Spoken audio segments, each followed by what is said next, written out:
मराठी सरांची ओळख म्हणजे करत नाहीये, कारण ऑलरेडी सरांची व्याख्यान झाले आहे आपल्या इथं. सगळ्यात महत्वाचं आज 12वीच्या विद्यार्थ्यांसाठी हे व्याख्यान आयोजित केलं होतं, कारण 12वीचे काही विद्यार्थी सरांना भेटले होते. जवळपास अर्धा पाऊण तास सरांसोबत चर्चा केली होती. त्यांचे भरपूर प्रश्न होते आणि त्या प्रश्नांची उत्तर सर मला द्यायची आहेत आणि त्यासाठी मुद्दाम पहिल्यांदा 12वीच्या विद्यार्थ्यांसाठी आपण आयोजित करूया. जर आपण सिक्वेन्स वापरला तर 6वी ते 10वी पहिल्यांदा गेलो आपण, नंतर 11वीच्या विद्यार्थ्यांकडे, नंतर 12वीच्या विद्यार्थ्यांकडे आपण 3 सेशन असं केलं असतं. कारण हे आता थोडं 8-9 चे पण विद्यार्थी आहेत आणि 12 चे पण विद्यार्थी आहेत.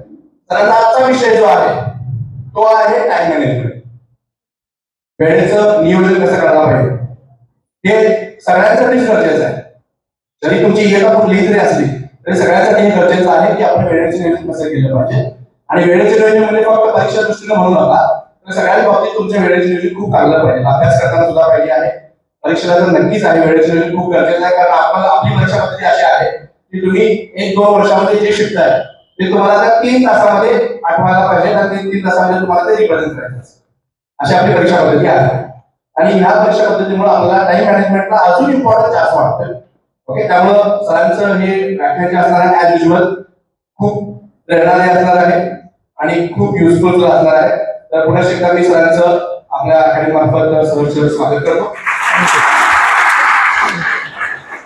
आणि माझा जास्त वेळ घेणार नाहीये, सरांना रिक्वेस्ट करतो की सर तुम्ही जसं सरांनी सांगितलं तशी आता माझी ओळख झाली, त्यामुळे आपण डायरेक्ट विषयाकडे जाऊया.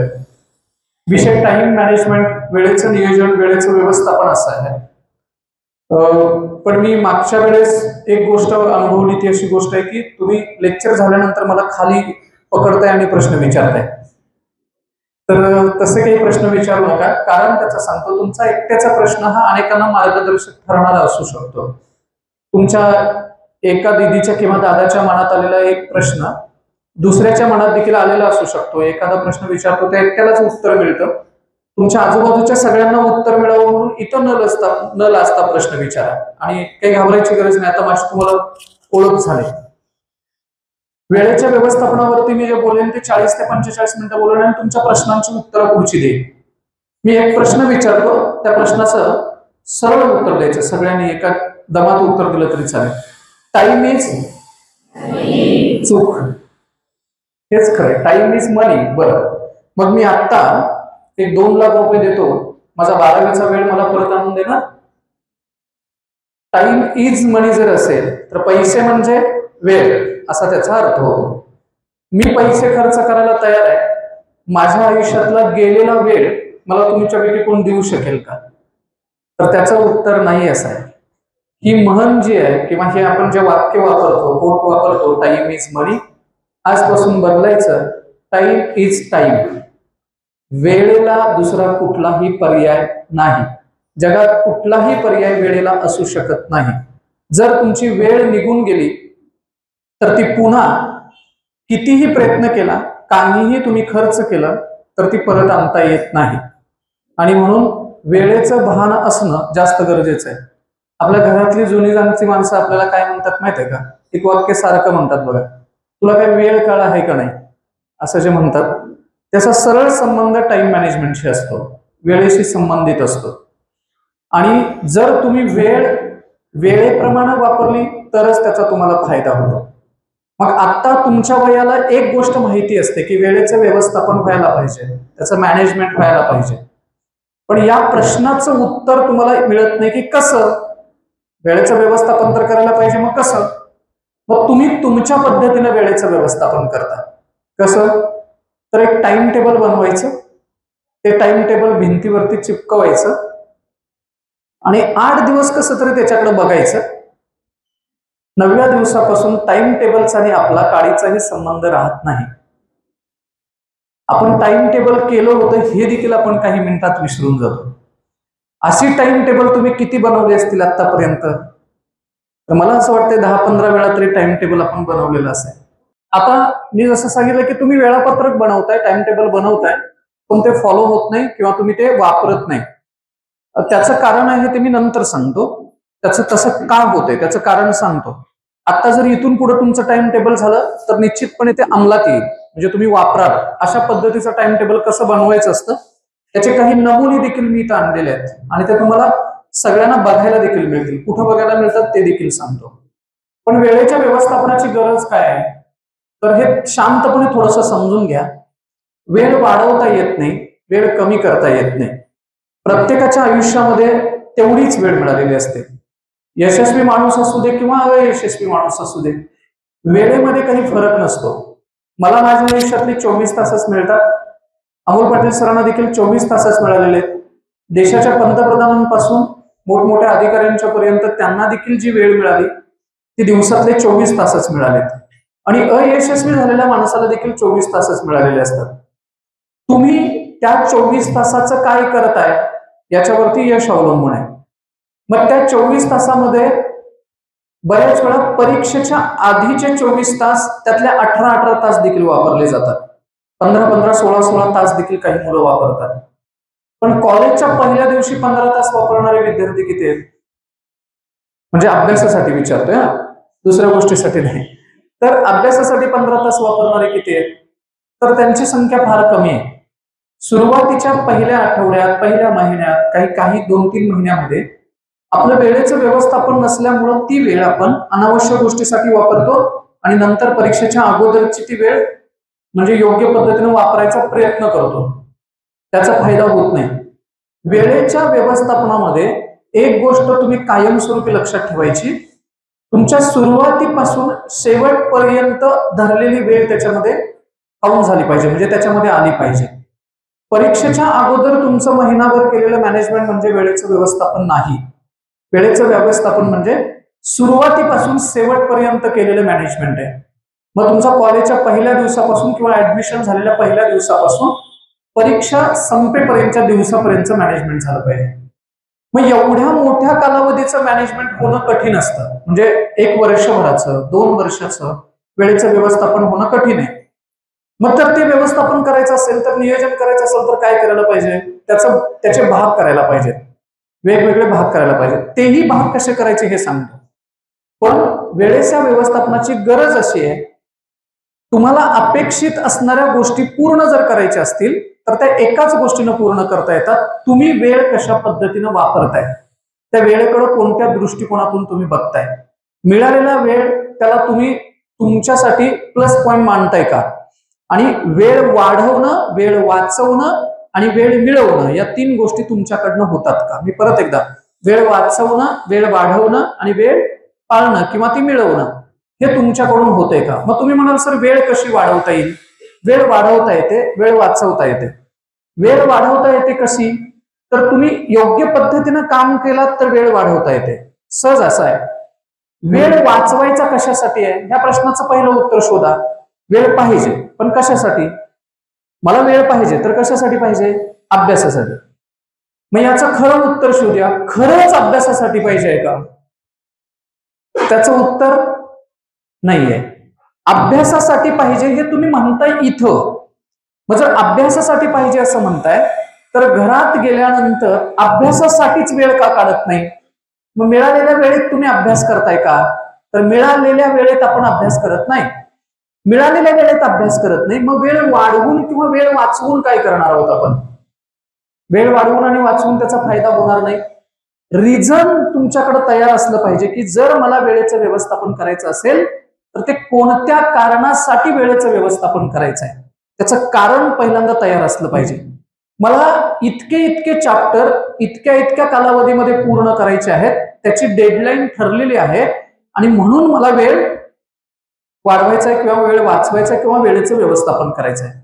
कारण जर स्ट्रॉंग असेल तर वेळ मिळेल, कारण जर स्ट्रॉंग नसेल तर वेळ मिळणार नाही. एखादा मूवी आला आणि त्या मूवीच्या संदर्भात खूप काही चर्चा होते, माध्यमातून झाले, टीव्हीतून झाले, अनेक लोक सांगतायत की हा मूवी खूप चांगला आहे. रिझन मिळालं एक. आता बघायसाठी तुम्ही काय करत राहता? वेळ काढता किंवा वेळ शोधता किंवा आपल्याला कधी बघता येईल याच्या संदर्भातलं नियोजन करता. रिझन स्ट्रॉंग झालं की तुम्ही काम त्याच्यावरती करायला लागतं की त्या कारणासाठी आपल्याला वेळ कधी काढायचा आहे. पहिली गोष्ट वेळेच्या व्यवस्थापनातली तुम्हाला रिझन स्ट्रॉंग असलं पाहिजे की या गोष्टीसाठी मला वेळ काढायचा आहे. दुसरी महत्वाची गोष्ट, स्वतःला ओळखायला पाहिजे वेळेच्या व्यवस्थापनामध्ये. तुम्ही म्हणाल मला स्वतःला ओळखणं म्हणजे काय आहे, साध्या भाषेत सांगतो. अनेक लोक असं सांगतात सकाळी पहाटे उठाने अभ्यास करा. माफ करा, मला कधी ते जमलं नाही. मला स्वतःला कधी तसं जमलं नाही. आता त्याची कारण वेगळी आहेत. सकाळी अभ्यास करण्यानं तो लक्षात राहतो, याला शास्त्रीय कारण आहेत आणि त्याला उत्तरही तसे आहेत. कारण आपली झोप पूर्ण झालेली असते आणि झोप पूर्ण झाल्यामुळं जेवढं वाचेल तेवढं आपल्या लक्षात राहतं. दुसरी, सबकॉन्शियस माइंड सकाळच्या वेळेत जागा असतं, त्यावेळेत तुम्ही अभ्यास केला तर तो लक्षात राहतो. पहिल्यांदा स्वतःला ओळखा म्हणजे आपल्या सवयी काय आहेत हे ओळखा. कुठल्या वेळेमध्ये आपल्या जास्त लक्षात राहतं, कुठल्या वेळेमध्ये आपली एकाग्रता अधिक असते, कॉन्सन्ट्रेशन अधिक असतं, कुठल्या वेळेमध्ये मला डिस्ट्रॅक्शन टाळता येतात, कुठल्या वेळा माझ्या घरच्यांना मला स्वतःला सोयीच्या होतात, कुठल्या वेळेमध्ये मी अधिक अभ्यास करू शकते किंवा जास्त पुस्तकांचं किंवा जास्त चॅप्टरचं मी वाचन करू शकते. हे स्वतःला ओळखणं आहे. जर तुम्ही ते ओळखलेलं असेल तर तुमची वेळ देखील तुम्हाला ओळखता येते की या वेळेमध्ये जर मी ह्या सगळ्या गोष्टी केल्या तर मला त्याचा फायदा होतो. म्हणून स्वतःला पहिल्यांदा ओळखणं. दुसरी, त्या स्वतःला ओळखण्यातली अजून एक गोष्ट आहे, तुम्हाला वेळ मॅनेज करता येत नाही किंवा व्यवस्थापन करता येत नाही. त्याचं कारण आहे सवयी. आपल्याला लागलेल्या सवयी कुठल्या आहेत. तुम्ही पहिल्या दिवशी जसं जगताय दुसऱ्या दिवशी ही तुमच्या जगण्याची पद्धत तीच आहे का? तिसऱ्या दिवशी ही जगण्याची पद्धत तीच आहे का? चौथ्या दिवशी तुमच्या जगण्याची पद्धत तीच आहे का? पाचव्या दिवशी देखील तुमच्या जगण्याची पद्धत तीच आहे का? जर पद्धत तीच असेल तर वेळ मॅनेज होते. तुम्ही म्हणाल कसं? एखाद्या व्यावसायिकाचं उदाहरण देतो तुम्हाला. एक व्यावसायिक आहे, त्या व्यावसायिकानं त्याचं दुकान आहे, ते दुकान सकाळी 8 वाजता तो उघडतो, संध्याकाळी 6 वाजता तो बंद करतो. वर्षभर सातत्यानं हेच तो करू शकत असेल तर त्याची वेळ व्यवस्थापन चांगलं आहे किंवा त्याचं मॅनेजमेंट चांगलं आहे असं म्हणता येईल. सकाळी 8 वाजता उघडतो, 6 वाजता बंद करतो, 8 वाजता उघडतो, 6 वाजता बंद करतो, 8 वाजता उघडतो, 6 वाजता बंद करतो. या गोष्टीची त्याच्या आयुष्यालाही सवय लागलेली असते आणि बरोबर ग्राहकांनाही तीच पद्धतीने ती सवय लागलेली असते. तुमचा ग्राहक म्हणून कोण आहे?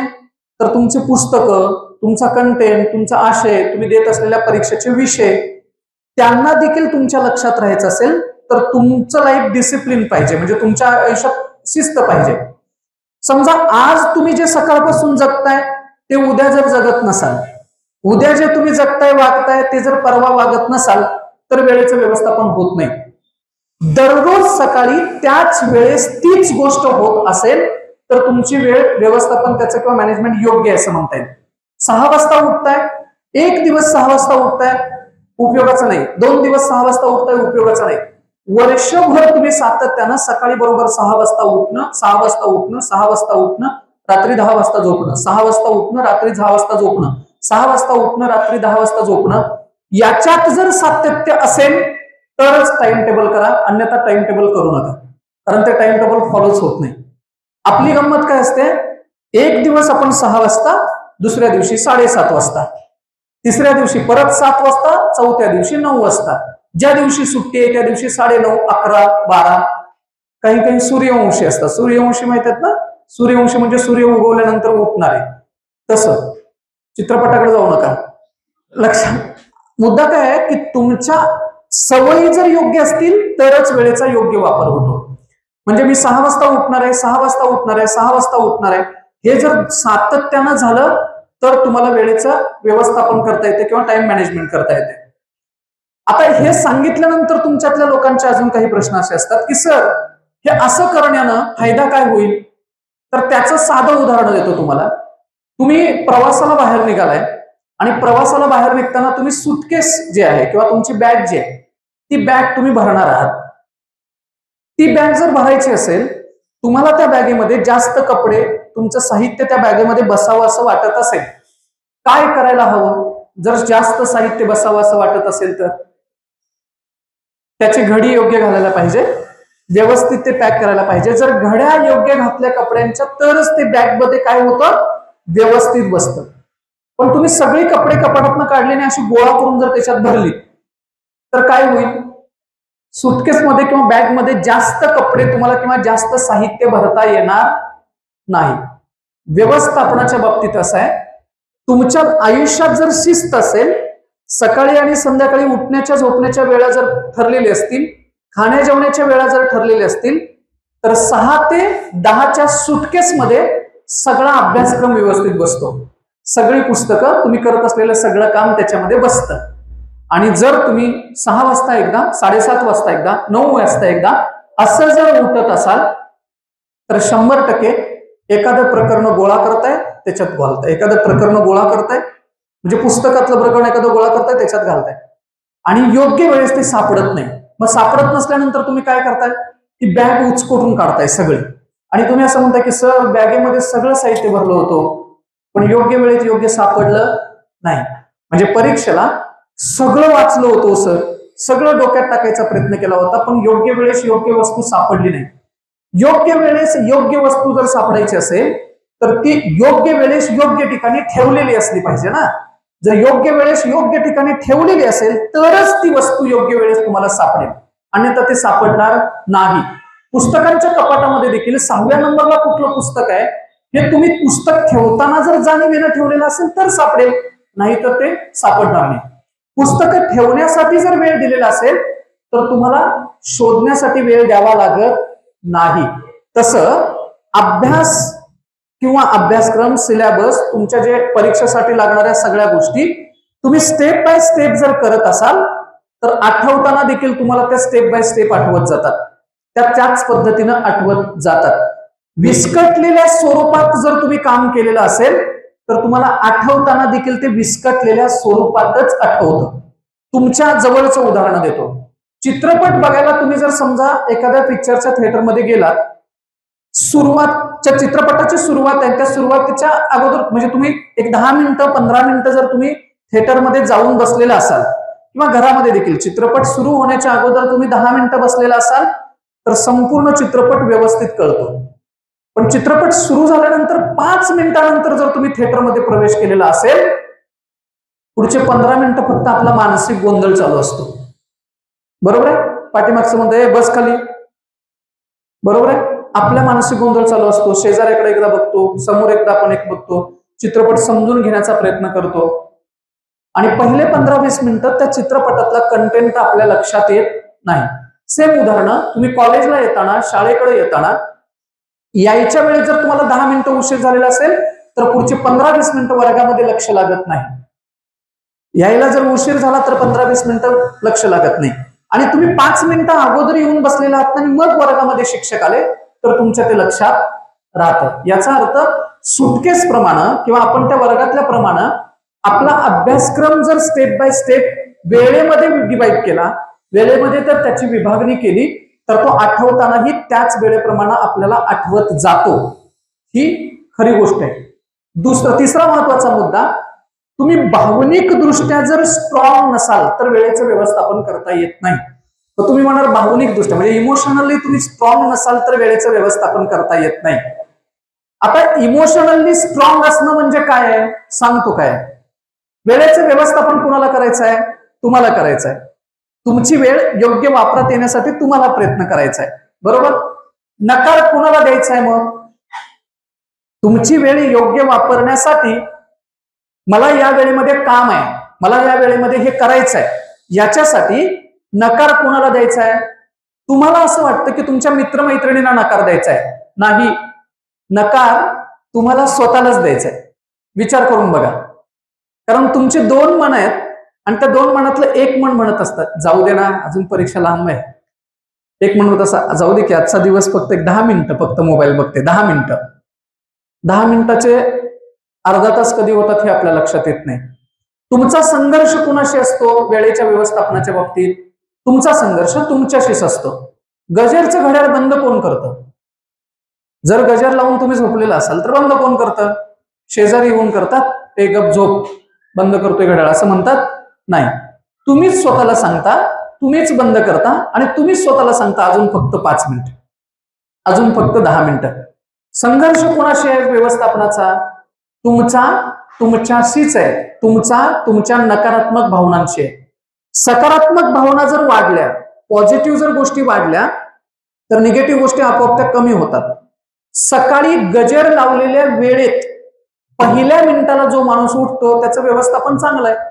पण गजर बंद करून 10 मिनिटांना जो विचार करायचा, उठायचा विचार करतो, त्याचं व्यवस्थापन नाही चांगलं. त्याला उपाय आहे, गजरचं घड्याळ किंवा मोबाईल उशाजवळ ठेवायचा नसतो. तो अशा ठिकाणी ठेवायचा असतो की उठूनच आपल्याला ते बंद करावं लागेल. एकदा का तुम्ही त्या अंथरुणातून बाहेर आलात, 10 पावलं चालून जाऊन बंद केलात तर झोपण्याची शक्यता कमी असते. हाताला सापडेल एवढ्या अंतरावर ठेवलेला असेल तर 100% आपण उठत नाही. मग संघर्ष कोणाशी? आपल्या भावनांशी. आपल्या भावनांच्या वरती केलेलं नियंत्रण हे वेळेचं व्यवस्थापन करण्यासाठी सोयीचं आहे. तुम्हाला नकार देता आला पाहिजे स्वतःला नाही म्हणून सांगता आलं पाहिजे. आणि त्याला मी एक खूप छान कन्सेप्ट, मी टेन्शन फ्री नावाच्या पुस्तकात देखील ते लिहिले रे. याच्यासाठी ना, टाइम मॅनेजमेंटसाठी तुम्ही स्वतःची मीटिंग स्वतःबरोबर अरेंज केली पाहिजे. किती दिवसातून एका, आत्ता सांगतोय तेवढ्या दिवसातून करा, त्याच्यापेक्षा जास्त झाली तर जास्त बेटर आहे. महिन्यातून 2 वेळा तुमची मीटिंग तुमच्या बरोबर झाली पाहिजे. याच्या देखील तारखा ठरलेल्या असल्या पाहिजे. जी तुम्हाला मी वही किंवा डायरी घालायला सांगितली होती त्या डायरीमध्ये लिहा. 1 तारखेला पहिली मीटिंग होईल, 15 तारखेला दुसरी मीटिंग होईल, पुन्हा 1 तारखेला तिसरी मीटिंग होईल. पुन्हा बरोबर तुमचीच तुमच्या बरोबर मीटिंग होईल. सर माझी माझ्या बरोबर कशी काय मीटिंग होणार? सांगतो कशी ते.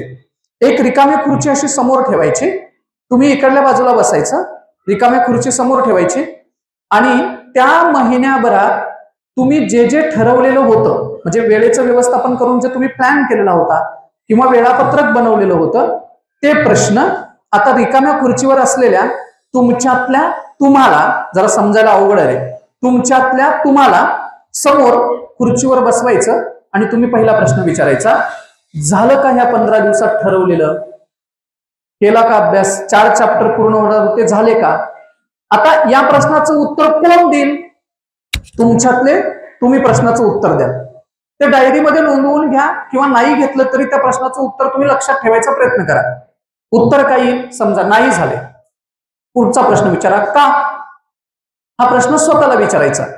का हा प्रश्न स्वतःला विचारा. म्हणजे मी समजा मी इथं बसलोय तर माझ्या समोर मी युवराजला बसवलंय आणि त्याला प्रश्न विचारणार की या आठवड्यामध्ये तुझं नियोजन काय होतं? या आठवड्यामध्ये तुझं नियोजन होतं की 2 पुस्तकांचं वाचन करायचंय, केलं का वाचन? त्याचं उत्तर तो नाही म्हणून दिलं समजा, तर का नाही केलं? आता पुढे बघा रे, थोडं शांततेने हे समजून घ्या. का केलं नाही यानंतर समोरच्या खुर्चीवरची व्यक्ती जे उत्तर देईल ती उत्तर जगात तुम्हाला कोणी देणार नाही, कारण ती रिअल आहे. बघा बरं, खोटी उत्तरं देऊ शकतो तो नाही. कुणाला द्यायचे? तुम्हालाच द्यायचे ना उत्तर. मग खोटी कशी देणार? सकाळी का नाही उठला या प्रश्नाचं उत्तर कोण देईल? दुसऱ्याला ज्यावेळेस तुम्ही ते उत्तर द्याल त्यावेळेस ते खोटं उत्तर द्याल ना. नाही कंटाळा आला होता, नाही डोकं दुखत होतं, तब्येत बरी नाही असं वाटत होतं. आता हेच प्रश्नाचं उत्तर मनातल्या मनात स्वतःला देऊन बघा. आता द्या स्वतःला उत्तर त्याचं. आज सकाळी 5 वाजता मी का नाही उठलो ह्या प्रश्नाचं उत्तर स्वतःला द्या बरं. त्याचं उत्तर येतं आळस, हेच उत्तर येतं. आणि हे रिअल उत्तर मिळालं की तुमचं काम सुरू होतं की मी का नाही उठू शकलो, मी आळस केला म्हणून उठू नाही शकलो. बरोबर आहे ना?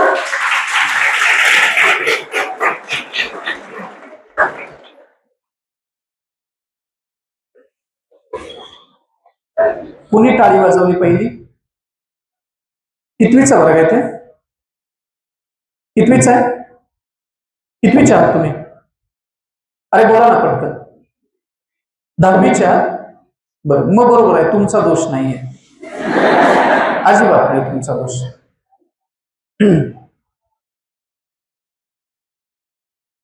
वय वर्ष 16, अत्यंत धोक्याचं असलेलं वय आहे. वेगाचा अंदाज नसतो आणि रस्त्याचाही अंदाज नसतो. ऍक्सिडेंट झाल्यानंतरच लक्षात येतं, तोपर्यंत लक्षात येत नाही. कळ काढून काढून कुणाची काढायची? माझीच. बरं, लक्ष द्या. हा 10वी साठी विषय नव्हता, त्यांचाही दोष नाही. 12वीला आल्यानंतर ह्या वेळेचं म्हणजे त्यांना त्या विषयाचं महत्व कळेल की काय महत्व आहे. कसं होतं की अजून मार्क 10वी 12वीला आपल्याला लक्षातच येत नाही ना, मार्क कमी पडल्यानंतर. करिअर नावाची गोष्ट त्याचे वेध लागलेले नसतात, त्याचे वेध लागलेले नसतात. ते वेध कधी लागतात सांगतो तुम्हाला मी. आई वडिलांनी कोणत्या गोष्टीसाठी पाठवलंय हे 4 ते 5 तासात विसरणारी पिढी स्वतःचं अस्तित्व निर्माणच करू शकत नाही. आई वडिलांनी कोणत्या गोष्टीसाठी आपल्याला पाठवलंय हे 4 ते 5 तासात आपण कसं काय विसरू शकतो, कसं काय विसरू शकतो. आणि मागं पण मी म्हणालोय की तुम्हाला, मी तुम्हाला सांगितले ना, मोठ्या माणसांना बावळट का समजताय तुम्ही? कारण तुम्ही ज्या बेंचवरती बसून शिकलाय त्या बेंचवरती मागं बसून आम्ही शिकलोयच की. मी 10वीला नव्हतो का, मी डायरेक्ट एमएड झालो नाही, मी 10वीला होतो, मीही 12वीला होतो. त्या बेंचवरती बसूनच मी पुढे गेलोय. तुमचे फॅकल्टी जे आहेत ते त्या बेंचवरती बसूनच पुढे गेलेले असतात. तुमच्या गोष्टीतले अनुभव जे आहेत ना ते सगळे माहिती असतात. आता उदाहरण देतो मी तुम्हाला. समजा समोरच्या या दिदीने दादांच्या पैकी एका माणसानं मला बावळट ठरवलं. ये पुढं बरं, कुणी तो बावळट ठरवलंय, 10 मिनिटं इथं उभा राहा. छातीचे ठोके 160 न पळत असतात, ते मॅनेज नाही करता येत. मग मला बावळट, अरे मी कूल आहे ना, मी 2 तास बोलू शकतो ना तुमच्या समोर, की माझ्याकडे अबिलिटी नाही का? चला ठीक आहे. टाइम मॅनेजमेंटचं मी काय सांगितलं तुम्हाला, तर ती स्वतःच्या चुकीच्या गोष्टी स्वतः पहिल्यांदा मान्य करा. सवयी डेव्हलप झाल्याशिवाय घड्याळाचा पूर्णपणे वापर करता येत नाही, सवयी डेव्हलप झाल्याशिवाय. आणि ती सवय डेव्हलप कशी व्हायला पाहिजे? सकाळची आणि संध्याकाळची उठण्याची, झोपण्याची, खाण्याची, अभ्यास करण्याच्या वेळा ठरल्या पाहिजेत. जर त्या ठरलेल्या असतील तरच तुम्हाला काम करता येतं. जर तुमची वेळ मागे पुढे सरकत असेल आणि तुम्ही मॅनेजमेंटचं कितीही साहित्य बनवलेलं असेल तर ते होतच नाही ना. म्हणजे तुमची 6ची 7:30, 7:30ची 8, 8ची कधीतरी 5, कधीतरी पुन्हा 9 अशी जर वेळ होत असेल तर चिकटवलेलं टाइम टेबल तुम्ही आयडियल बनवलेलं असतं, म्हणजे प्रभावानं बनवलेलं असतं, इन्फ्लुएन्स असतो त्याच्यावरती की यानं बनवलंय म्हणून मी ते बनवलंय. तुम्ही आदर्शवादी विचारानं ते टाइम टेबल बनवलेलं असतं, रियालिटीनं ते बनवलेलं नाही. मग टाइम टेबल तुम्ही आदर्शवादी विचारानं बनवलं, इन्फ्लुएन्स न बनवलं, पण रियालिटी काय आहे? रियालिटी वेगळी आहे ना. आणि ती रियालिटी जोपर्यंत तुम्ही ऍक्सेप्ट करत नाही तोपर्यंत तुमच्या वेळेचं नियोजन होत नाही. दुसरी अजून एक गोष्ट, वेळेच्या नियोजनामध्ये लवचिकता पाहिजे. जर तुमचे ताटर नियोजन असेल तर ते होतच नाही, म्हणजे नियोजनच होत नाही. तुम्हाला वेळेच्या नियोजनामध्ये वापरायचे टूल्स देखील सांगतो. डायरी हा वेळेच्या नियोजनासाठी वापरायला पाहिजे, डायरी वापरायला पाहिजे, डायरी. मग परत अडचण येते. आता फॅकल्टीना देखील हे मी सांगतोय ते कळेल की डायरी वापरली की काय होतं, नवीन डायरी घातली की पुन्हा ती 9 दिवसच आपण लिहितोय. 10व्या दिवशी डायरी कुठंतरी धुळकात पडते, आपल्या देखील लक्षात येत नाही कुठं धुळकात पडले. उपाय काय आहे त्याला? तर त्याचा असं करायला पाहिजे की 1 वर्षाचा भाग करायला पाहिजे. वर्षाचं 6 महिने, 6 महिन्याचे 3 महिने, 3 महिन्याचे परत एक महिना आणि आठवडा 15 दिवस. या 15 दिवसात मला काय करायचंय आणि ते 15 दिवसात काय करायचंय हे एखाद्या कागदावरती लिहू नका, एखाद्या डायरीमध्ये लिहून ठेवू नका. 15 दिवस काय करायचंय किंवा 1 आठवडा काय करायचंय हे कायमस्वरूपी तुमच्या सोबत पाहिजे, कंटिन्यू तुमच्या सोबत पाहिजे. मग कंटिन्यू सोबत कसं काय असू शकतं? त्याला मी जी एक गोष्ट वापरत होतो ते मी तुम्हाला दाखवतोय. मी एक गोष्ट काय वापरत होतो, माझ्याकडं ही अशा स्वरूपाची डायरी आहे. मी तुम्हाला ते खास फक्त आणलं, ही डायरी आहे. आता तुम्ही म्हणाल डायरी कसली काय सर? वहीचं एक पेज आहे, वहीचं एक पान आहे, ते पान मी फोल्ड केलंय. ते कसं फोल्ड केलंय पण ते दाखवतो तुम्हाला. आणि त्याला इथं फक्त स्टॅपल मारलंय आणि ही इतकी एक अर्धा पानं तयार झालेत. हे अर्धा पानं तयार झालेत. कशा पद्धतीनं सांगतो तुम्हाला. आता हे वहीचं पेज आहे ना, हे वहीचं पेज आहे, हे पान आहे, म्हणजे पूर्ण ते अर्ध झालंय. समजा हे मी असं घातलं, परत घडी घातली, परत घडी घातली, परत ह्याची घडी घातली, इकडच्या बाजूला मी स्टॅपल मारलं, इथं आणि इथं पिन मारली आणि इकडनं ते कापून टाकलं तर ते तयार होतं. लक्षात येते तुमच्या? हे तयार होतं. हे असं तयार झालेलं आहे, हे असं तयार झालंय. आणि मी पेन्सिलनं एक 5 मिनिटं बसून त्याच्यावरती लिहितो की माझ्या समोर आजची कामं काय आहेत. मला गडिंग्लजला जायचं आहे, मला दुपारी एक मीटिंग आहे, संध्याकाळी इथं जायचं आहे, संध्याकाळी इथं जायचं आहे. आणि ते कुठं ठेवून देतो? सरळ वॉलेटमध्ये ठेवून देतो किंवा तुम्ही खिशात कुठंतरी असतं. हे पान झालं की हे पान मोडायचं, इथं लिहून ठेवायचं, हे पान ठेवायचं, इथं लिहून ठेवायचं. आपण दुकानातली डायरी घेऊन येतो, ती मोठी असते, ती आपल्याला कॅरी करता येत नाही, बऱ्याच वेळा हे होत नाही.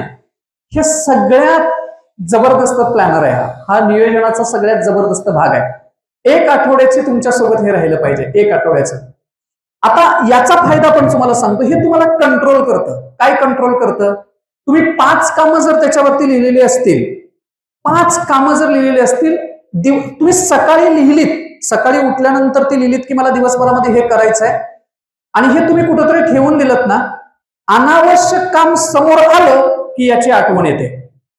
अनावश्यक काम समोर आलं की काय होतं? याची आठवण येते. जे काम तुमचं त्या दिवशी पूर्ण झालं नाही ते काम परत पुढच्या पानावर घ्या. मग त्या दिवसाची कामं आणि मागचं राहिलेलं काम, पुन्हा त्या दिवसाची कामं, परत मागची राहिलेली कामं. 3ऱ्या 4थ्या दिवशी तुमच्या असं लक्षात येते, 3ऱ्या 4थ्या दिवशी तुमच्या असं लक्षात येतं, आपण ठरवल्याप्रमाणे काम करत नाही, काम वाढत चाललंय आणि आपला वेळ वाया जात चाललाय. हे लक्षात यायला साधा उपाय आहे. काम वाढत चाललंय, अभ्यास वाढत चाललाय आणि वेळ कमी पडत चाललाय. तुम्ही म्हणाल सर कसं काय लक्षात येईल? थोडंसं अधिक विश्लेषण करून सांगतो तुम्हाला. दिवसभरात काय काय झालं आणि आपल्याला 2 दिवसात काय करायचंय हे लक्षात राहत नाही आपल्या. बघा तुम्ही क्रमानं लक्षात राहते का बघा. कालचा दिवस तुम्ही आठवा आणि आत्ताचा दिवस, आता मी बोलतानाचा दिवस आठवून बघा वगैरे, तुमच्या आत्ता लक्षात यायला लागलं असेल की या आठवड्यामध्ये काय काय झालंय. आठवून बघा, सोमवार, मंगळवार, बुधवार या 3 दिवसामध्ये काय काय झालं, या 3 दिवसातलं झालेलं सगळं काम माझं कंप्लीट झालंय का? तर तुम्हाला असं लक्षात येईल की त्याच्यातले अजून 2-4 कामं राहिलेली आहेत. पण हे मी म्हणाल्यानंतर तुमच्या लक्षात आले ना की 2-3 कामं राहिलेत किंवा हे करायचं राहिलंय. हे तुम्हाला सांगणार कोण आहे? सांगणार कोणीच नाही. फॅकल्टी सांगणार नाहीत किंवा घरातले पालक सांगणार नाहीत. सांगण्याची सिस्टीम काय आहे? तुमच्या लक्षात राहण्याची सिस्टीम काय आहे?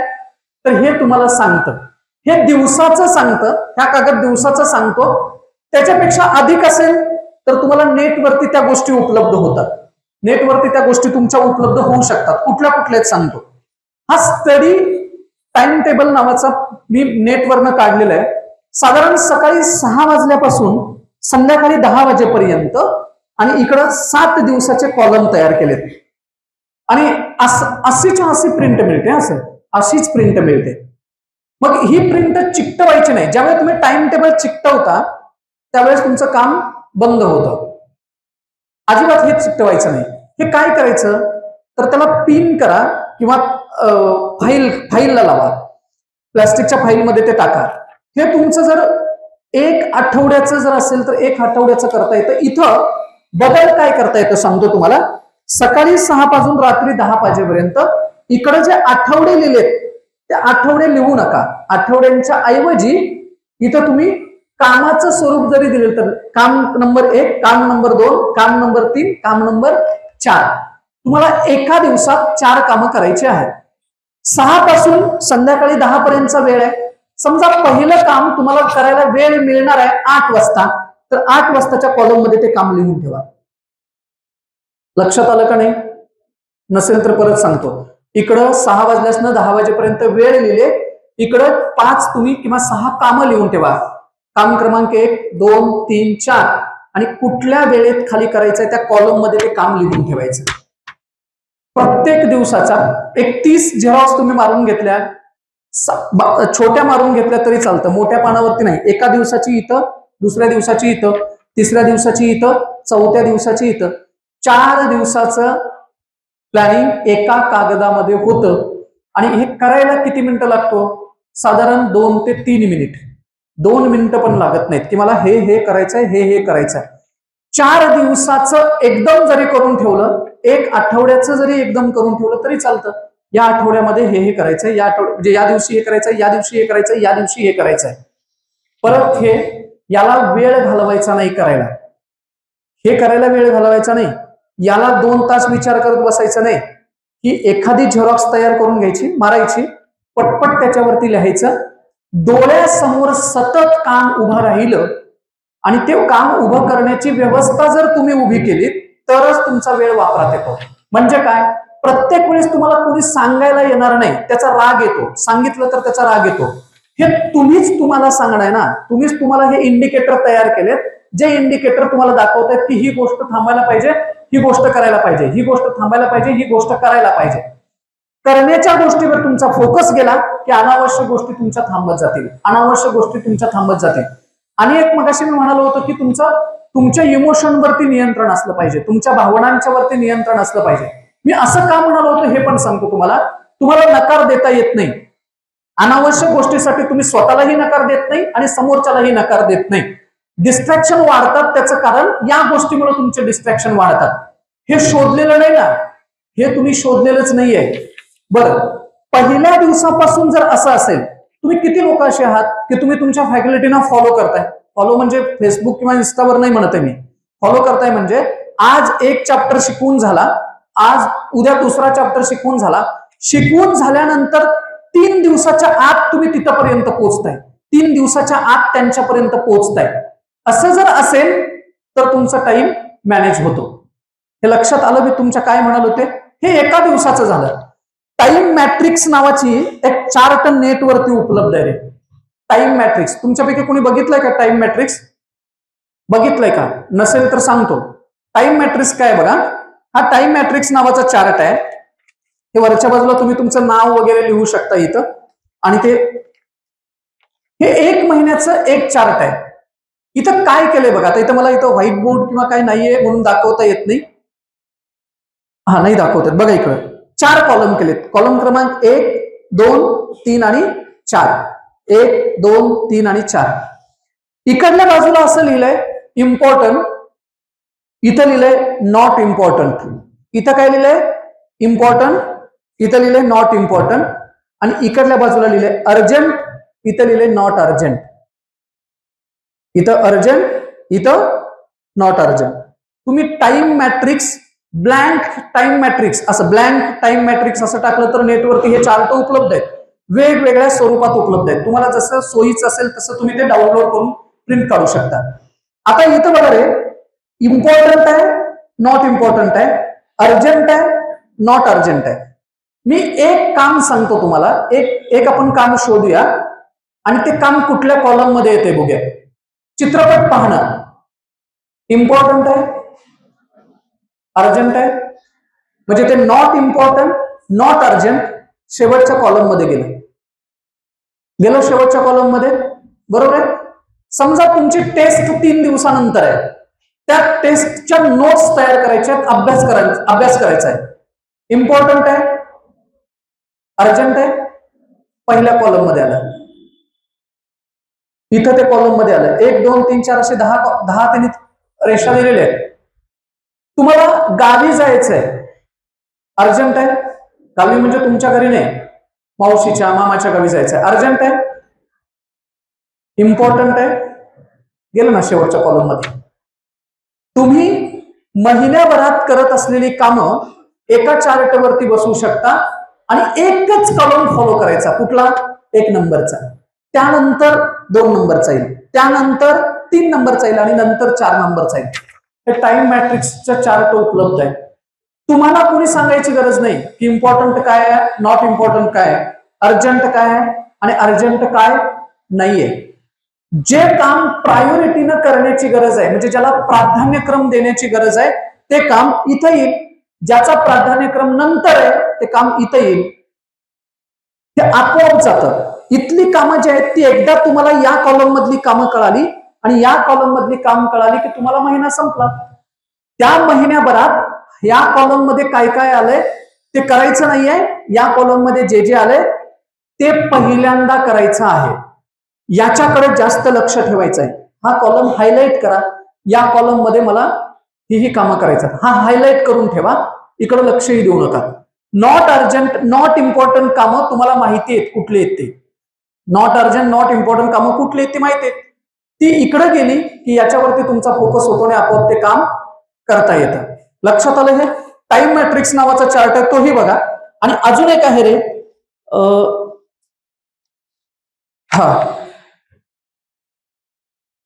इथं हा एक चार्ट असा आहे की आठवडाभराचं काम आहे, संडे टू मंडे पर्यंत इकडल्या बाजूला लिहिले आणि 3च कॉलम बनवले.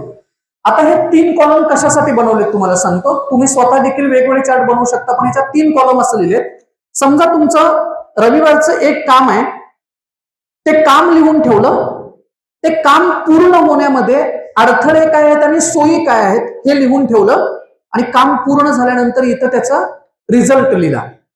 काम लिहिलं, काम करण्याची पद्धत लिहिली, काम करण्यामध्ये अडथळे लिहिले आणि काम करणे पूर्ण झाल्यानंतर ते लिहून ठेवलं. एकाच पानावरती आठवड्याचं काम होतं, एकाच पानावरती. समजा तुमचा सब्जेक्ट मॅथ्स सब्जेक्ट आहे, मॅथ्सचं तुम्ही म्हणलेला करणार आहात. मॅथ्सचे 3 चॅप्टर, मॅथ्सचे 2 चॅप्टर झाले, एक समजला नाही, पुढच्या कॉलम मध्ये काय येईल, एक समजला नाही हा रिझल्ट येईल ना, 2 समजलेले पाठीमागे पडतील आणि हा शेवटचा कॉलम तुम्हाला त्याच्यावरती अधिक फोकस करायला पाहिजे हे जाणवेल. समजा तुम्ही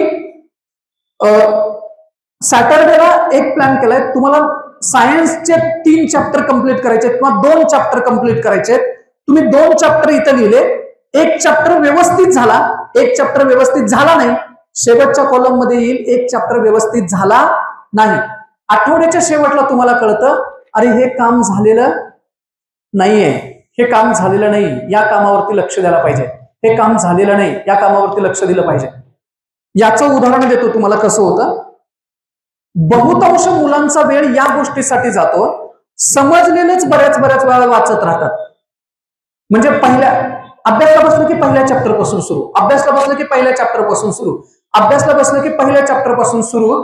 पहिला चॅप्टर इतका तयार होतो आणि शेवटच्या चॅप्टर पर्यंत काही पोहोचतच नाही. परीक्षा जवळ आली तरी शेवटच्या चॅप्टर पर्यंत पोहोचत नाही.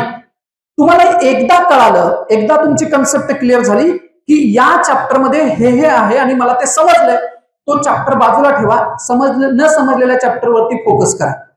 असं जर केलं तर वेळेचं नियोजन अधिक स्वरूपात होतंय. माझ्याकडं 8वी NMMS ला जे आता मुलं आहेत ना रे, त्या 8वी NMMS ला असलेल्या मुलांच्या मध्ये मी एक वेळेच्या नियोजनासाठी एक त्यांना पद्धत सांगितली आणि त्यांच्याकडनं ती करवून घेतली. मी आत्ता लेक्चरला येता मी क्लासवरनं आलो, त्या क्लासवरनं येताना त्यांच्यातल्याच मुलांच्या काही नोट्स मी समोर आणलेत, त्या मराठीतले 8वी NMMS च्या मुलांचे.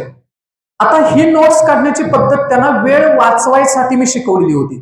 कारण NMMS असं आहे, त्याची परीक्षा नोव्हेंबरमध्ये होते, ते परीक्षा नोव्हेंबरमध्ये होत असल्यामुळं त्या परीक्षेसाठी कालावधी कमी मिळतो आणि अभ्यासक्रम जास्त आहे. वर्षभराचा सगळा अभ्यासक्रम त्यांना वापरायचा असतो, म्हणजे त्याच्यासाठी परीक्षेसाठी येतो आणि वेळ कमी असतो. मग त्यांना मी काय शिकवलं तर ती एक पद्धत शिकवली. एक्झाम्पल देतो आधी. इतिहासाला समजा 20 चॅप्टर आहेत, त्यांचे 20 चॅप्टर आहेत, तर मी त्यांना अशी पद्धत शिकवले, एका चॅप्टरची 2 चॅप्टरची नोट्स, 2 चॅप्टरच्या सगळ्या नोट्स एका पेपरवरती बसल्या पाहिजेत. 2 चॅप्टरच्या नोट्स कितीवर बसल्या पाहिजेत? एका पेपरवरती बसल्या पाहिजेत. 2 चॅप्टरच्या नोट्स जर समजा एका चॅप्टरवर बसल्या तर 20 चॅप्टरच्या नोट्स किती पेपरवर बसतात? 10 चॅप्टरवरती त्या नोट्स बसतात. आता या 10 चॅप्टरवरती नोट्स बसवायला सुरुवातीला तुमचा वेळ अधिक जातो. कधी? शाळा सुरू झाली, म्हणजे कॉलेज सुरू झालं, पहिला चॅप्टर झाला, दुसरा चॅप्टर झाला, तिसरा चॅप्टर सुरू होईपर्यंत तुमच्या 2 चॅप्टरच्या नोट्स एका पानावरती आल्या पाहिजेत. कशा? त्याच्या मी तुम्हाला उदाहरण देतोय बघा रे. आता ह्या मी येता घेऊन आलो होतो. हा एक पेपर आहे, हा आखीव पेपर आहे, अर्धी नोट्स आहे.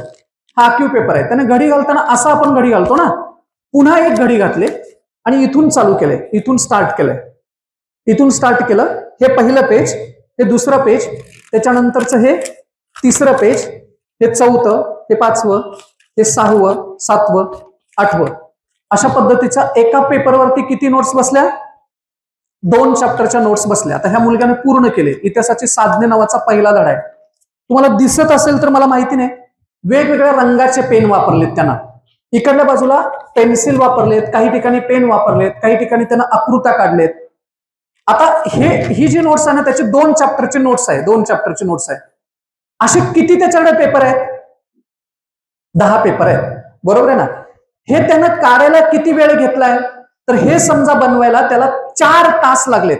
असं समजून झालं की एका चॅप्टरला त्याला ते सगळं महत्वाचं काय आहे, त्याच्यातली वाक्यरचना देखील ते तुम्हाला मी व्हाईट बोर्डवरती कधीतरी दाखवेन परत. महत्वाचं जे ते काढायला त्याला 2 तास लागले. एक चॅप्टर संपवायला त्याला 2 तास लागले, दुसरा चॅप्टर संपवायला 2 तास लागले. 4 तासात त्यानं स्वतःच्या हस्ताक्षरानं स्वतः लक्षात राहील असे त्याच्यात वेगवेगळे डायग्राम काढून वेगवेगळे कलर वापरलेत, वेगवेगळे रंग वापरलेत आणि तशी त्यानं नोट्स काढली. परीक्षेच्या आदल्या दिवशी त्याचा वेळ किती द्यावा लागेल त्याला? हे वाचायला किती वेळ द्यावा लागेल? त्यानं स्वतः काढलेलं असेल तर, दुसऱ्यानं काढलेलं असेल तर नाही. त्याच्याकडं फक्त 10 पेपर असतील. NMMAच्या परीक्षेला इतिहासाच्या पेपरला जाताना त्याच्याकडे पेपर किती असतील? 10 पेपर वाचायला त्याला जास्त वेळ द्यावा लागेल का? परीक्षेच्या आधी आठवडाभर त्यानं 20 चॅप्टर वाचायचे ठरवले तर 20 चॅप्टर वाचायचे ठरवलेत परीक्षेच्या आधी, काय होईल? शक्यच नाही. त्याला उलट हे 10 पेपर वाचून गेला तर त्याला जास्त सोयीचं होईल. पण हे 10 पेपर तयार करायला त्यानं पहिल्यापासूनचा वेळ घालवलाय. आता इथं पद्धत कशी चुकते तुमची? परीक्षेच्या अगोदर महिनाभर जर तुम्ही हे करत बसलास, चुकला प्लॅन. परीक्षेच्या अगोदर महिन्या किंवा 2 महिना जर तुम्ही हे करणार असाल तर हे अजिबात करू नका. तुमचा प्लॅन चुकतो. नियोजन असं आहे, चॅप्टर शिकवून झाल्यानंतर पहिल्या 2 चॅप्टर शिकवून झाले म्हणजे 2 चॅप्टर शिकवायला समजा 1 आठवडा वेळ घेतलाय शिक्षकांनी. एका चॅप्टरला 2 दिवस 3 दिवस घेतलेत, दुसऱ्या चॅप्टरला 3 दिवस घेतलेत. त्या 2 चॅप्टरच्या नोट्स या पेपरवरती आणायला तुम्हाला वेळ किती मिळतोय? 1 आठवडा. एका आठवड्यात तुम्हाला 1 पेपर तयार करायचा आहे. एका आठवड्यात 1 पेपर तयार करायचा आहे. जर एका आठवड्याला 1 पेपर असा तयार झाला, समजा एका विषयाचं मी सांगतोय, समजा 3 विषयाचे तुमचे 3 पेपर तयार झाले, हे फाईलला पेपर लावा आणि परीक्षेच्या अगोदर 2 महिने एकीकडे पुस्तक ठेवायचं, एकीकडे हा पेपर ठेवायचा, एकीकडे पुस्तक ठेवायचं, एकीकडे पेपर ठेवायचा. शेवटच्या दिवसापर्यंत आठवड्यात पुस्तक बाजूला सरायचं, फक्त हे डोळ्यासमोर ठेवायचं, हे फक्त डोळ्यासमोर ठेवायचं. ह्याच्यामुळं तुमचं पुस्तक डोळ्यासमोर येत राहतं, पुस्तक डोळ्यासमोर येत राहतं. पण या सगळ्या गोष्टीसाठी काय पाहिजे? पुन्हा तेच, पहिल्या दिवसापासूनचा वेळ वापरायला पाहिजे. परीक्षेच्या अगोदर 2 महिने नोट्स तयार करता येत नाहीत, नोट्स काढता येत नाहीत. नोट्स काढण्यासाठी तुम्हाला आधी वेळ द्यावा लागतो आणि मग शेवटला या गोष्टीचा वापर होतो. आपलं उलट होतंय. परीक्षेच्या अगोदर 2 महिने तुम्ही अख्खे 20 चॅप्टर डोळ्यासमोर ठेवण्याचा प्रयत्न करताय. एका सब्जेक्टचे नाही, असे 6 सब्जेक्टचे 20 चॅप्टर. आणि तुम्ही काय म्हणता माहिती आहे? सर वाचलो होतो मी, लक्षातच नाही राहिलं. वाचलो होतो मी पण लक्षात नाही राहिलं. पण वाचलं कधी होतं? बरं, हे जर तुम्ही पहिल्या आठवड्यात याच्यासाठी वेळ वापरला नाही तर पुढं काय होतं ते पण सांगतो तुम्हाला. 1 चॅप्टर शिकवून झाला, आज शिकवून झाला, आणि जर तुम्ही 1.5 महिन्यानं 2 महिन्यानं त्या चॅप्टर पर्यंत येऊन वाचायचा प्रयत्न केला, 1.5-2 महिन्यानंतर त्याच्यासाठी वाचलं, त्याचा काडीचाही उपयोग होत नाही. ज्या वेळेस झालंय त्या वेळेसच ते वाचलं पाहिजे. ज्या वेळेत ते तुम्ही करायला पाहिजे त्या वेळेत जर ते केलं नाही तर मेंदू साथ देत नाही, मेंदूच्या ते लक्षात राहत नाही. म्हणून या गोष्टीसाठी तुम्हाला पहिल्या दिवसापासून नियोजन केलं पाहिजे. किती सिलेबस पूर्ण करायचा आहे, त्याच्यासाठी माझ्याकडे वेळ किती आहे आणि मी तो वेळ कुठल्या कुठल्या गोष्टींसाठी वापरू शकतो. शेवटला येतोय हळूहळू. एक महत्वाची गोष्ट सांगतो, डिस्ट्रॅक्शन पासून जर तुम्ही वाचला नाही तर वेळेचं व्यवस्थापन करता येत नाही. तुम्ही इमोशनली इनबॅलन्स असाल तर वेळेचं व्यवस्थापन करता येत नाही. तुम्ही स्वतःच्या बाबतीत स्ट्रॉंग नसाल तर वेळेचं व्यवस्थापन करता येत नाही. तुम्ही दुसऱ्याला नकार देऊ शकत नसाल, नाही मला या वेळेस हेच करायचं आहे, हे जर तुम्ही म्हणू शकत नसाल तर वेळेचं व्यवस्थापन करता येत नाही. या 4 गोष्टी तुम्हाला सांभाळायला पाहिजेत. स्वतः इमोशनल दृष्ट्या पूर्ण स्ट्रॉंग पाहिजे. जेवढे इमोशनल इनबॅलन्स असाल, म्हणजे सकाळी राग आला, दुपारी रडू वाटलं, संध्याकाळी झोपायला आलं, या 3 गोष्टी तुमच्या इथं उपयोगाच्या ठरत नाहीत. सातत्यानं तुम्ही रॅशनल राहिलं पाहिजे, म्हणजे विवेकवादी राहिलं पाहिजे. अभ्यास अशा पद्धतीने करायचा आहे, इतक्या वेळेत पूर्ण करायचा आहे, डेडलाईन हे आहेत, माझ्याकडं सिलेबस इतका आहे आणि माझ्याकडे वेळ इतका आहे. ही गोष्ट जर सातत्यानं सोबत राहिली तरच त्याचा फायदा होतो. अजून एक, वेळेचं व्यवस्थापन योग्य व्हावं असं जर तुम्हाला वाटत असेल तर फक्त 10 मिनिटं मेडिटेशनसाठी द्या. जर तुम्ही 10 मिनिटं मेडिटेशनसाठी देणार असाल तर दिवसातला 24 तासातला वेळ तुम्हाला अधिक ताकदीनं वापरता येतो. मेडिटेशनसाठी म्हणजे काय? एका जागेवरती शांत बसणं, कामाचं स्वरूप लक्षात घेणं आणि स्वतःला एनर्जी देणं, स्वतःची ऊर्जा वाढवणं. आपण स्वतःची ऊर्जा वाढवत नाही. तुम्हाला फक्त 10वी-12वीच्या मुलांची ऊर्जा वाढते ती झोपेतून, विचारातनं ऊर्जा वाढवत नाही आपण. विचारातनं ऊर्जा वाढवण्यासाठी काय? स्वतःला बूस्ट केलं पाहिजे ना. मग स्वतःला बूस्ट करायचं असेल तर काय? 10 मिनिटं एका जागेवरती तुम्ही शांत बसला पाहिजे आणि शांत बसला तरच तुम्हाला ते बूस्ट करता येतं, अन्यथा बूस्ट करता येत नाही. लक्षात आलं इथपर्यंत सांगितलेलं? मी सांगितलेल्या गोष्टी टाइम मॅट्रिक्स नेटवरती जाऊन चेक करा. त्याचे ब्लँक पेपर मिळतात. तुमच्या सोयीचा असेल तो पेपर त्याच्यातनं काढा. तुम्हाला जे वाटतं की मला हा सोयीचा आहे, हा चार्ट मला सोयीचा वाटतो, मी परत एकदा सांगतो, 200-300 प्रकारचे चार्ट तुम्हाला नेटवरती बघायला मिळतील टाइम मॅट्रिक्सचे, म्हणजे नियोजन करण्याचे. दिवसाचे आहेत, काही आठवड्याचे आहेत, काही महिन्याचे आहेत, काही 6 महिन्याचे आहेत, काही वर्षभराचे आहेत.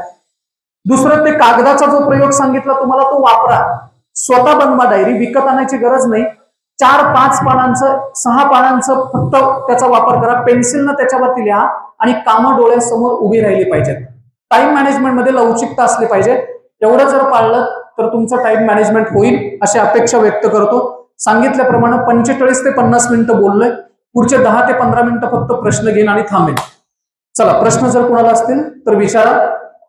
तुम्हाला अजून एक सांगू का, मी मगाशी बोलता बोलता एक गोष्ट म्हणालेलो होतो, वेळेचं नियोजन होण्यासाठी तुमचं कॉन्सन्ट्रेशन जास्त महत्वाचं आहे. एकाग्रता नसेल तर वेळेचं व्यवस्थापन होत नाही. पोमोडोरो नावाची एक पद्धत आहे, जपान मधली एक पद्धत आहे, पोमोडोरो नावाची. आता ते काय आहे पद्धत ती जाऊ दे, त्याचं नाव लक्षात नका ठेवू, ते आपल्याला ती भाषा शिकायची नाहीये. ही पद्धत काय आहे सांगतो तुम्हाला. जपान मधली पोमोडोरो नावाची पद्धत काय सांगतो. तर तिथं असं करतात, 25 ते 30 मिनिटाचा एक स्लॉट तयार केला जातो. 25 ते 30, आपण 30 मिनिटाचा धरू, अर्ध्या तासाचा एक स्लॉट तयार केला जातो. अर्ध्या तासाच्या त्या स्लॉट मध्ये संपूर्ण डिस्ट्रॅक्शन टाळलं जातं. संपूर्ण म्हणजे कुणी हाक मारणार नाही, कुणी तुम्हाला बोलवणार नाही, कुणी तुम्हाला जेवायला चल उठ काम सांगणार नाही, तुम्हाला मोबाईलची रिंग ऐकू येणार नाही, नोटिफिकेशन कळणार नाही, काहीही कळणार नाही. 30 मिनिट तुमच्या मेंदूची क्षमता हाय लेवलला आणायची, म्हणजे एकाग्रतेची क्षमता हाय लेवलला आणायची. 30 मिनिट पुस्तक तुमच्या समोर असेल, समजा तुम्ही वाचन करणार असाल, पुस्तक तुमच्या समोर असेल, मेंदू नाही झालं सर, कळालं मला, मेंदूची क्षमता पूर्ण प्रचंड ताकदीनं तिथं असेल. 30 मिनिट तुम्ही वाचाल, 30 मिनिटानंतर पुस्तक बंद होईल आणि 5 मिनिटाचा ब्रेक असेल तुमचा स्वतःसाठी. आता या 30 मिनिटांमध्ये काळजी काय घ्यायची असते माहिती आहे. आता हे 30 मिनिट मी सांगितले, काहींचा हा कालावधी कमी देखील असू शकतो, काहींचा जास्त देखील असू शकतो. त्याला पोमोडोरो नावाची पद्धत म्हटलं जाते. तिथं कामाची विभागणी अशी केली जाते की 30 मिनिटं काम करायचं, पण ते प्रचंड क्षमतेने. आपल्या अभ्यासाची पद्धत काय असते बघा, 3 तास बसतोय, 3 मिनिटाचंही लक्षात नाही. त्याला तुम्ही काय, त्याचा 3 तास घालवून काय उपयोग आहे. 3 तास बसण्याऐवजी 30 मिनिट असं बसायचं, वाचलेलं सगळंच्या सगळं ब्रेन मध्ये गेलंय, सगळंच्या सगळं 100% ब्रेन लावून वाचलंय. तुम्ही अभ्यास करताय हे महत्वाचं नाही, म्हणजे किती वेळ करताय महत्वाचं नाहीये, कसा करताय हे जास्त महत्वाचं आहे ना. मग 30 मिनिटानंतर तो 5 मिनिटाचा ब्रेक आहे. तुम्ही 5 मिनिटाच्या ब्रेक मध्ये काय करताय, तुम्ही 5 मिनिटं घरामध्ये चालताय, तुम्ही स्वयंपाकघरात गेलाय, पाणी प्यालाय, शांत डोळे झाकून 5 मिनिटं बसलाय, तुम्ही शारीरिक हालचाली केलेत, मान वरले, बोट मोडलेत, हात फिरवलेत, काही केलं, आणि पुन्हा 5 मिनिटानंतर ज्या वेळेस बसणार, पुढचे 30 मिनिटं भूकंप झाला, सुनामी आली, घर पडलं, दारात काही घटना घडली तरी डिस्टर्ब झालं नाही पाहिजे, असे 30 मिनिटं तुम्ही करणार आहात का. वेळ मिळत नाही असं नाही, मिळालेला वेळ तेवढ्या ताकदीनं. माझ्याकडे एक विद्यार्थी होता रे, साधारण 9वी-10वीला होता. त्या विद्यार्थ्याचं वैशिष्ट्य सांगतो. इतकं आगाऊ पोरगं मी कुठेही बघितलं नाही, इतकं ते आगाऊ पोरगं होतं. काय करायचं ते पण सांगतो. आता ही आयडिया देत नाही बरं का तुम्हाला, तर तुमच्यातल्या कोणीतरी हे मी सांगितलंय असं म्हणून काहीतरी करायला लागलं. वर्ग संपला, माझा क्लास संपल्यानंतर ते परत बाहेर जायचं, याचं चप्पल त्याच्या चप्पलाबरोबर, त्याचं चप्पल याच्या चप्पलाबरोबर, अशी वेगवेगळी चप्पल मारून ठेवायची. पण त्याचं एक वैशिष्ट्य होतं, त्याला 10वीला 96% मार्क पडले. आणि त्या विद्यार्थ्याचं वैशिष्ट्य काय होतं, मी टीचिंगला उभा राहिलो की जोपर्यंत मी बोलून संपवणार नाही तोपर्यंत आजूबाजूला बेंचवर कोण आहे याकडे देखील त्याचं लक्ष नसायचं. पूर्ण हाय लेवलला तो आपला कॉन्सन्ट्रेशन हाय लेवलला आणायचा शिकवल्याला सुरुवात केल्यापासून शेवटपर्यंत तो शांत पूर्ण एकाग्र होऊन ऐकायचा. शिकून संपलं की रिलॅक्स व्हायचं, शिकून संपलं की रिलॅक्स व्हायचं. आणि या गोष्टीमुळे त्याचं काय व्हायचं, जेवढं त्यानं ते ताकदीनं बघितलंय, ऐकलंय, लक्ष दिले, तेवढं त्याला जास्त लक्षात राहायला मदत व्हायची. सेम तुम्ही चित्रपट बघताय तसं. चित्रपट बघताना काय होतं, आपण पूर्ण कॉन्सन्ट्रेशन तो बघतो, म्हणून त्याची स्टोरी लक्षात राहते. तुमच्या समोर टीचिंग चालू असताना किंवा तुमचं रीडिंग चालू असताना तुमच्या समोर एक स्टोरी उभा राहते, तुम्हाला काहीतरी कळतंय, तुम्हाला काहीतरी सांगितलं जातंय, हे ज्यावेळेस तुमच्या मनात तयार होते ना, त्यावेळेस ते लक्षात येते. मराठी ज्यावेळेस तुम्ही 5वी 6वी 7वीला होता त्यावेळेस मराठीतलं स्टोरी कशी काय लक्षात राहत होती, पण ते संत साहित्याची एखादी कविता असेल तर ती लक्षात राहत नव्हती. मुळात ती लक्षात राहू शकत होती, पण तेवढ्या कॉन्सन्ट्रेशन आपण त्याच्याकडे बघत नव्हतो. तुम्ही 8वीच्या वर्गातला एक दिवस आठवा, कुठलाही आठवायचा प्रयत्न करा, तुम्हाला तोच दिवस आठवतो ज्या दिवशी विशेष काहीतरी घडलं होतं आणि तुमचं कॉन्सन्ट्रेशन शाळेमध्ये अधिक होतं, तोच दिवस तुम्हाला आठवतो. सेम पोमोडोरो मध्ये हे सांगितलं की तुम्ही 30 मिनिटाचा स्लॉट करा, 30 मिनिट स्वतःला हाय लेवलवरती आणायचं, कॉन्सन्ट्रेशन हाय लेवलवरती आणायचं, 5 मिनिटाचा ब्रेक घ्यायचा, पुन्हा 30 मिनिट, पुन्हा 30 मिनिट, पुन्हा 30 मिनिट, 2 तास देखील पुरेसे. तुमचा हळूहळू वेग वाढत जातो. कॉन्सन्ट्रेशन अधिक असेल तर वेळ वाढतो, कॉन्सन्ट्रेशन अधिक नसेल तर वेग वाढत नाही. आपली गंमत अशी होते, चॅप्टर सुरू केला, वाचायला सुरू केला, चॅप्टर वाचत वाचत वाचत वाचत 4थ्या पानावर गेलो, 4थ्या पानावर गेल्यानंतर आपण शुद्धीत येतो आणि विचार करतो काय वाचलं आपण, बरोबर आहे. मग 4 पानं वाचायला घालवलेला वेळ काय, वेळेचं काय, ती वेळ वायाच गेली ना. तुम्ही 4 पानं जी वाचली त्याचा वेळ वायाच गेला ना. तुम्ही सलग 2-3 चॅप्टर वाचताय. बघा ना, आता कालची गोष्ट घेऊ, परवाची गोष्ट घेऊ, या 2 दिवसामध्ये वर्गात तुम्ही 100% कॉन्सन्ट्रेशन ते सगळं ऐकलेलं असेल तर आत्ता देखील लक्षात येणार, आत्ता देखील ते समजणार, आत्ता देखील तुम्हाला ते आठवत राहणार. पण जर तुम्ही तिथं नसाल, वर्गात नसाल तर कळणार नाही. या लेक्चरला ज्या ज्या विद्यार्थ्यांनी मला टाइम मॅनेजमेंट करायला पाहिजे या भावनेपोटी ऐकलं असेल त्याला 2-3 आयडिया मिळाली असतील, त्यानं स्वतःशी ते रिलेट केलं असेल. लेक्चर हे माझं लेक्चर स्वतःशी तुम्ही रिलेट केलं असेल. काहींना ज्याच्याशी देणं घेणंच नाही, ते स्वतःशीच काय कशाशीच रिलेट करू शकत नाही.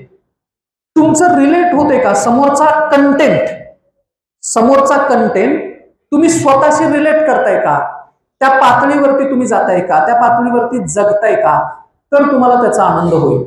अजून सोपं करून सांगतो, सकाळी चहा घेतलाय तुम्ही, कोणी चहा घेतलाय का, घेतलाय चहा किंवा दूध काही जे घेताय ते घेतलं असेल ना, ते घेते वेळी, चहा घेते वेळी किंवा जेवलं असेल, जेवण करताना जेवणाच्या ठिकाणी होता का, जेवण करताना जेवणाच्या ठिकाणी होता का, गप्पांच्या ठिकाणी होता. गप्पांच्या ठिकाणी असेल तर जेवणाची चव कळत नाही, काय चालू आहे ते कळत नाही. चहा घेताना तुम्ही इतरांशी बोलत असाल, गडबडीनं जर चहा घेत असाल तर फक्त गळ्याच्या खाली गरम पाणी होत आहे, चहाचा आनंदच घेत नाही ना. सेम अभ्यासाच्या बाबतीत होते. करताना तुम्ही तिथं आहात का, तर पेपरला त्याचा फायदा होईल. करताना तुम्ही तिथं नाही आहात, अभ्यास करताना रील्स मधल्या सगळ्या घटना डोळ्यासमोर उभा राहत आहेत, चित्र विचित्र सगळ्या घटना डोळ्यासमोर उभा राहत आहेत आणि तुम्ही म्हणताय लक्षात राहत नाही. कसं काय लक्षात राहील, अर्ध डोकं, काही स्वप्नही पडतात बघा, रील्सची स्वप्न देखील रील्सची पडतात. ज्या दिवशी स्वप्न, रील्सचं स्वप्न बंद होऊन स्वप्न तुम्हाला वर्गातलं, अभ्यासातलं, एखाद्या कन्सेप्टचं स्वप्न पडायला लागेल, त्या दिवशी समजायचं माझं कॉन्सन्ट्रेशन झालंय, माझं कॉन्सन्ट्रेशन वाढलंय, त्या दिवशी समजायचं.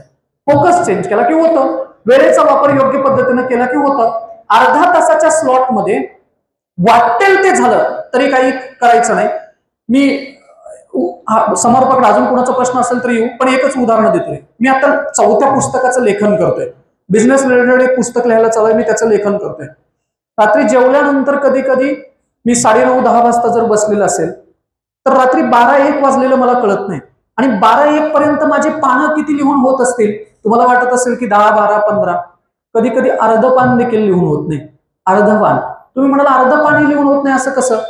त्या 3 तासामध्ये पहिला तास 1.5 तास मला दिवसभरात घडलेल्या गोष्टी विसरून मी जे लिहितोय त्या संदर्भात विचारावर यावं लागतं, तेवढ्या पातळीवरती मला सुचावं लागतं. कधी कधी 2-2 तासही सुचत नाही. कारण कॉन्सन्ट्रेशन होत नाही आणि मग आठवायचं बंद होऊन जातं. हे अभ्यासाच्या बाबतीत तुमच्या बाबतीत जास्त घडतंय. तो वेळ वाया नाही गेलेला दिदी, की सकाळी 8 to 5, सकाळी 8च्या 5 मध्ये तुम्ही जर ते कॉन्सन्ट्रेशन ऐकलेलं असेल तर त्याचा 2 तासात ते रिव्हिजन होतं, 2 तासात लक्षात येतं. ही नोट्स काढताना 2 तास हा चॅप्टर मधला हा अत्यंत महत्वाचा भाग आहे. हा परीक्षेला येऊ शकतो, मला हा लक्षातच ठेवला पाहिजे म्हणून जर तुम्ही त्याच्यामध्ये लिहिलेला असेल तर शेवटच्या वेळेस 1 मिनिट पुरेसा आहे ते वाचायला. 1 मिनिट ते काय पुरेसा आहे. रस्ता आठवत नाही का आपल्याला? तुम्ही कोल्हापूरला 3 वेळा गेला, जर तुम्ही जाणीवपूर्वक रस्ते लक्षात ठेवलेत तर रस्ता लक्षात राहतो.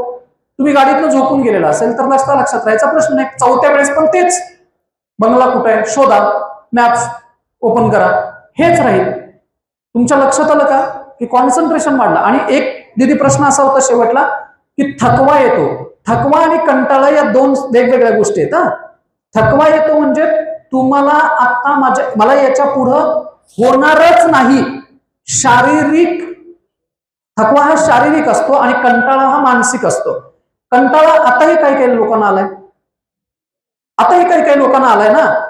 तो कंटाळा थकव्यामुळे आलाय का? नाही, विचार करण्याच्या पद्धतीमुळे तो आलाय. मी काय म्हटलं? विचार करण्याच्या पद्धतीमुळे आलाय. घरामध्ये लग्न असेल, रात्रभर झोप येत नाही ना. लग्न असेल तर घरात रात्रभर झोप येते नाही, तिथं कुठं थकवा जातो. तर डोपामाइन तुमचं वाढतं. आनंदाची गोष्ट असल्यामुळे आपण सहजपणे जागे राहतो. मेहंदी काढत असतो, इकडे बघत असतो, तिकडे जा, बाहेर जा, फिरत असतो रात्रभर, काही वाटत नाही. आज रात्री तसं एकटं फिरून बघा, झोप येणार. कारण मानसिक स्तरावरती कंटाळा, मानसिक स्तरावरती थकवा, शारीरिक स्तरावरती. काम करून जर तुम्ही 3 तास 4 तास कॉन्सन्ट्रेशन न केलेलं असेल तर 5व्या वेळेस होणारच नाही, त्याला थकवा माना. पण होऊ शकतं आणि तुम्ही असं म्हणताय की राहू दे आत्ता, त्याला कंटाळा म्हणायचं. कंटाळा हा मानसिक पातळीवर आहे, थकवा शारीरिक पातळीवर आहे. बऱ्याच वेळा तुमच्या वयात थकवा येत नाही, कंटाळा येतो जास्त. बरोबर आहे का? चला, अजून कोणाला प्रश्न असेल तर विचारा, नाही तर आपण थांबूया. आहे इकडं प्रश्न कोणाला? तुम्हाला कोणाला प्रश्न आहे का इकडं? नसेल तर थांबूया. मला विचारलं तरी चालेल, नंबर सरांच्याकडे. परत तुम्हाला सांगतो, टाइम मॅनेजमेंट ह्या गोष्टींच्या मध्ये अडकू नका.